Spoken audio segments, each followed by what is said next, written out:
So dear student, come to lecture 8. This is your lecture 8 chemistry. In this lecture, we will solve one NCERT problem, conceptual problem.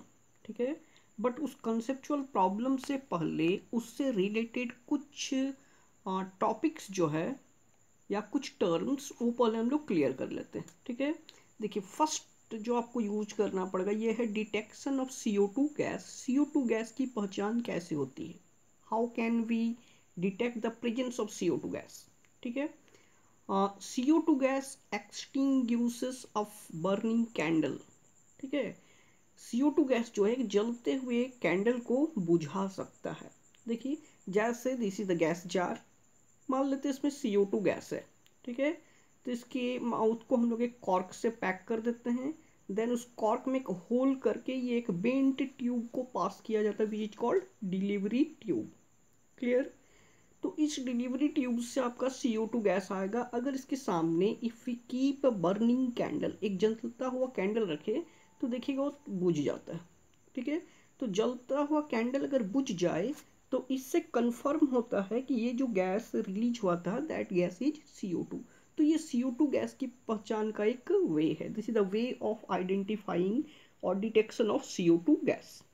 ठीक है, next which we will require to answer that question is effervescence. What is effervescence? Effervescence शब्द का meaning क्या होता है? ठीक है, effervescence शब्द का मीनिंग है सिंपल हम लोग कह सकते हैं बबल्स, गैस के बबल्स का बनना. जैसे पहले इस डायग्राम को देखिए. इस डायग्राम में ये एक गैस जार है. ठीक है, गैस जार के नीचे हम लोग लाइम स्टोन लिए हैं, lime stone chips. Lime stone calcium carbonate होता है. ठीक है, तो कैल्शियम कार्बोनेट लिए हैं.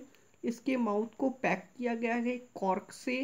ठीक है, और इस कॉर्क में दो होल किया जाता है. एक होल में ये थिसल फनल डाला जाता है. ठीक है, और दूसरे में एक bent tube which is called delivery tube. ये रिएक्शन हम लोग पढ़ चुके हैं कि कैल्शियम कार्बोनेट अगर किसी डाइल्यूट एसिड जैसे डाइल्यूट HCl के साथ रिएक्ट करे, ठीक है, तो उसमें आपका CO2 गैस निकलता है. तो ये जो HCl है कैसा है? डाइल्यूट. मतलब यहाँ से देखिए हम लोग कैल्शियम कार्बोनेट का चिप्स लेके इसको पैक किए थे. थिसल फनल में आपको डाइल्यूट एसिड यहाँ से डालना है. ठीक है, डाइल्यूट एसिड जब यहाँ से हम डालेंगे, जो पानी मिक्स है, एक्वस है, तो ये जैसे डाइल्यूट एसिड इसके साथ कांटेक्ट में आएगा ये रिएक्ट करेगा. और रिएक्ट करने के बाद यहाँ से बबल्स निकलता है. देखिए ये बबल्स है. ठीक है, पानी के अंदर से बुलबुला बबल्स का निकलना एक साउंड के भड़बड़ाहट साउंड के साथ ये जो निकलता है बबल्स, गैसेस बबल्स लिक्विड्स होकर, this is called effervescence. Chemistry में इसी को इफरवेसेंस कहा जाता है. ठीक है, तो इस रिएक्शन में CO2 जब CaCO3 जब रिएक्ट करता है HCl से तो CO2 गैस रिलीज होता है. ये हम लोग पढ़ चुके हैं ये रिएक्शन. तो CO2 गैस जो है इस डिलीवरी ट्यूब से होकर पास होगा उसके सामने. If we keep burning candle then immediately this candle will put off. ये बर्निंग कैंडल बुझ जाएगा. इट बर्निंग कैंडल एक्सटिंग्विशेस मतलब ये बुझ जाता है. ठीक है, तो इफरवेसेंस यहाँ हम लोग पढ़ेंगे. इफरवेसेंस क्या है? बेसिकली इफरवेसेंस क्या है?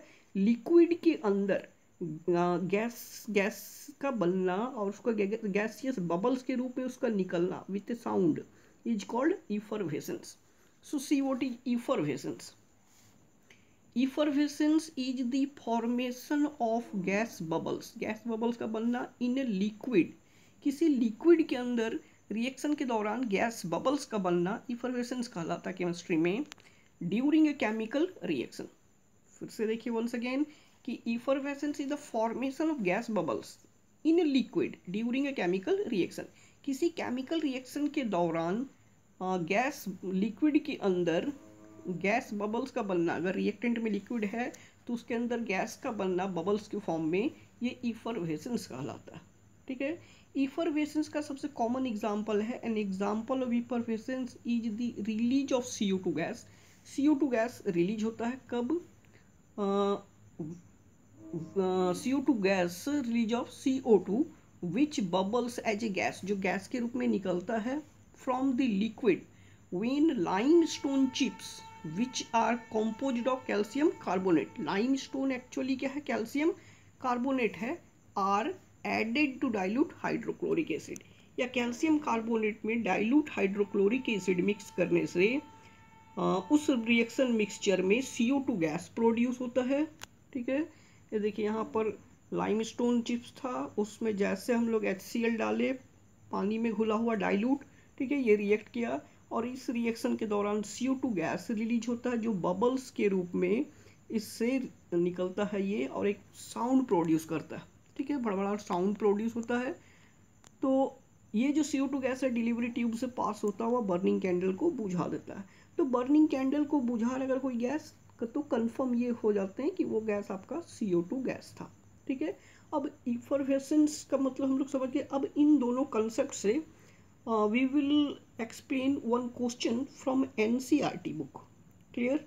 सी, come to the question, NCERT question see, a metal compound A, ठीक है, a metal compound A reacts with, एक मेटल कंपाउंड है जिसको A से रिप्रेजेंट किया गया है, reacts with dilute hydrochloric acid, जो डाइल्यूट हाइड्रोक्लोरिक एसिड के साथ रिएक्ट करता है टू प्रोड्यूस इफरवेसेंस, और डाइल्यूट हाइड्रोक्लोरिक के साथ रिएक्ट करके इफरवेसेंस प्रोड्यूस करता है। मतलब इस रिएक्शन के दौरान गैस रिलीज होता है लिक्विड में, वो भी बबल्स के फॉर्म में।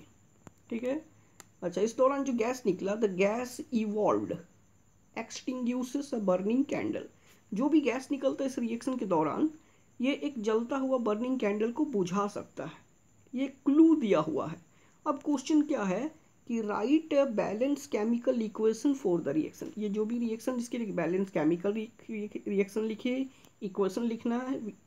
If one of the compound formed is calcium chloride, अगर इस रिएक्शन के दौरान जो एक कंपाउंड बनता है वो है कैल्शियम क्लोराइड, यानी आपको क्लू दिया हुआ है।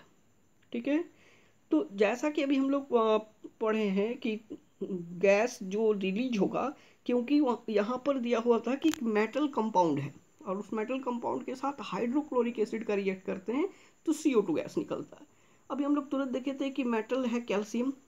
ठीक है, तो कैल्शियम का अब metal compound, compound of metal, metal जो है कैल्शियम कार्बोनेट हो सकता है, क्योंकि कैल्शियम कार्बोनेट में अगर हाइड्रोक्लोरिक एसिड एक्वस डाला जाए तो एक प्रोडक्ट क्या बनेगा, CaCl2, जैसे रिएक्शन लिखना हम लोग सीखें, क्या निकलता है इसमें, CO2H2O।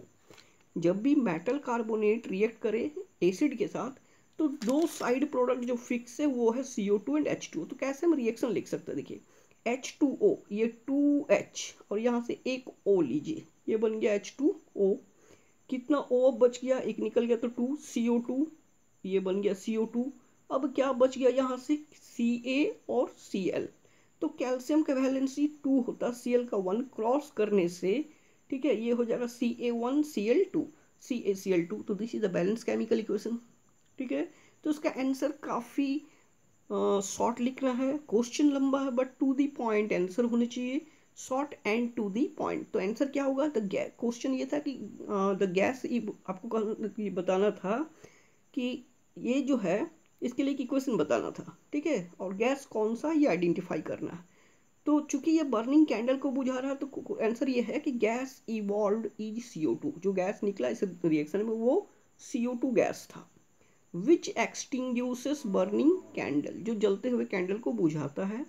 ठीक है, द कंपाउंड, और वो जो कंपाउंड था जो HCl के साथ रिएक्ट किया, दैट मे बी, वो हो सकता है क्या, कैल्शियम कार्बोनेट, क्योंकि अभी हम लोग देखें कि कैल्शियम कार्बोनेट के साथ रिएक्ट करता है डाइल्यूट हाइड्रोक्लोरिक एसिड, तो CO2 गैस बनाता है जो कि बुझा सकता है किसको, बर्निंग कैंडल को, और साथ में एक सॉल्ट बनता है वो है CaCl2 कैल्शियम क्लोराइड।